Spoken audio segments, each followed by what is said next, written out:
Dear friends, I have breaking news to share with you this Tuesday. Did you know that you can qualify to receive as much as $14,000 in rebate checks from our federal government? The Biden administration is officially starting several new programs to assist millions of households. It is part of the Inflation Reduction Act. But many lawmakers are upset with this news, as the country's debt continues to grow even larger. My dear friends, please make sure that you watch until the end of this video. Also, every Friday, I will be announcing winners for the Walmart gift card giveaway. My friends, if you would like to enter these weekly giveaways, please click and like several of my videos, and then comment below the keyword of each video that you watch. The more videos that you watch and then comment on, friends, the greater your chances of winning the giveaways. Consumers may soon have full access to $14,000 or more of federal rebates simply for making upgrades to their home that are considered energy efficient. These rebates are part of the Inflation Reduction Act, which set aside $369 billion in funds for policies that are intended to fight climate change. This is part of the largest climate legislation in American history, initiated by President Biden after he signed the measure into law during the month of August 2022. Follow up to Jeremy's question. Should we view Bidenomics as a response, answer to, or opposite of Reaganomics? I mean, look, we believe Reaganomics doesn't work. We've been very clear. We believe that a trickle-down economy doesn't work. It has not worked. That is shown to be the case for decades now. And so what we have been very clear, you hear me say this all the time, building an economy from the middle out and bottom up. That's what we want to do. And every piece of historic legislation speaks to that, speaks to what the president wants to do, very loud and clear in historic fashion. Some of them in bipartisan way, when you think about the infrastructure legislation, right, and what that has been able to do, bringing both sides together, making historic investments in our roads and our bridges. The president just talked about broadband this morning, historic investment in broadbands to communities that have been left behind when we talk about that. And so all of these things are important. And so he is, if you will, reimagining how we should build an economy, transforming how an economy should look like for the better, so that we, again, do not leave anybody behind. And it's not about just blue states. It's about blue states, red states, rural America, urban America. It's about everyone who he believes he is the president. Down economics does not work. It just does not work. It gives hands out to special interests and big corporations. That's what we have seen. And that would increase the debt, and it has increased the debt. That is what we've seen in the last couple of decades. It outsources jobs and raises utility bills for families. That's why the president is making sure that we're bringing jobs back to the United States. Manufacturing jobs, 800,000 manufacturing jobs. We've seen manufacturers wanting to invest in this country. We have not seen that in a long time, right? And so that is incredibly important. Utility bills, I just talked about what the Inflation Reduction Act is going to do.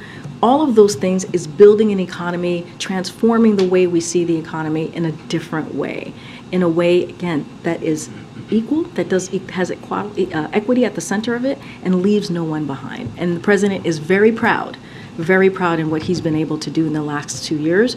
We understand there's more work to do, and certainly we're going to do that. But as far as when the rebates will be delivered, that will solely depend on the state where the rebates are rolling out.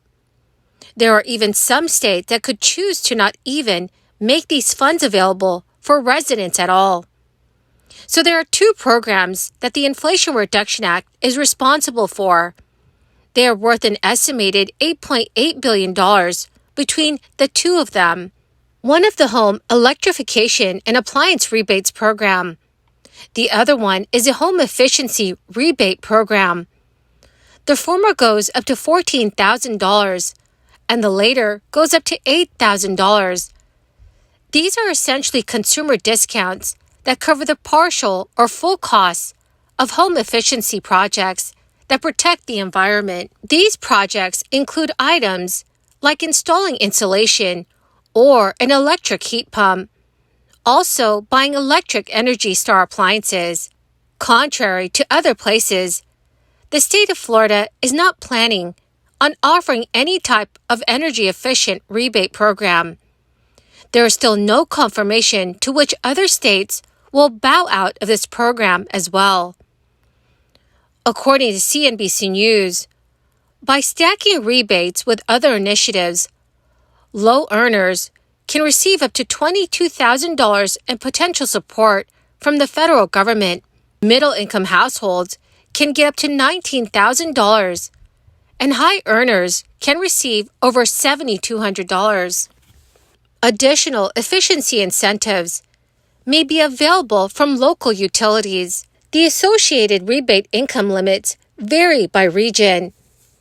They're pegged to an area's median income, as defined by the U.S. Department of Housing and Urban Development. The Congressional Budget Office estimated this week that the federal budget deficit reached $1.6 trillion in the 10-month period ending in July. The agency said the amount is more than double the deficit seen during the same period the year prior, while also noting a 10% drop in revenues.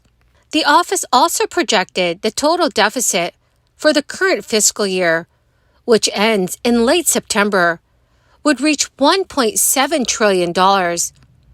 That is up $200 billion from its previous projection earlier this year.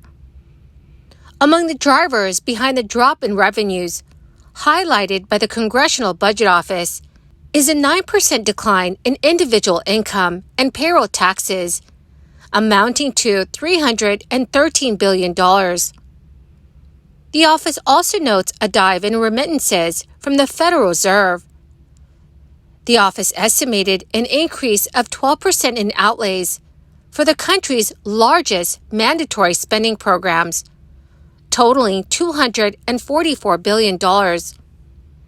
That includes an 11% rise in spending for Social Security benefits, as well as an increase in Medicaid and Medicare spending. Another notable increase recorded during the 10-month period was spending for the Department of Education. The Congressional Budget Office said that increase was primarily because in July, the administration recorded the costs it estimated for modifying outstanding student loans under the new income-driven repayment plan, which on average reduces borrowers' monthly and total payments. The fight against the steep price increases unleashed by the crisis has been long and painful, with the central banks hiking interest rates at a scorching pace to try and cool inflation. Some, like the U.S. Federal Reserve and the European Central Bank, have started to signal that they will soon end their cycle of rate rises, and investors have been only too eager to call the end of the campaign, driving stocks higher as a consequence. But their optimism may be misplaced. Oil and food prices have jumped in recent weeks, and wages are still growing strongly in some of the world's biggest economies. So the battle to bring inflation down is far from over. Well, my greatest and most beautiful friends, that is the end of my daily stimulus update video for this Tuesday. My dear friends, thank you so much for being part of this community. Every Friday, I will be announcing several winners for the Walmart gift card giveaway. My friends, if you would like to enter these weekly giveaways, please click and like several of my videos and then comment below the keyword of each video that you watch.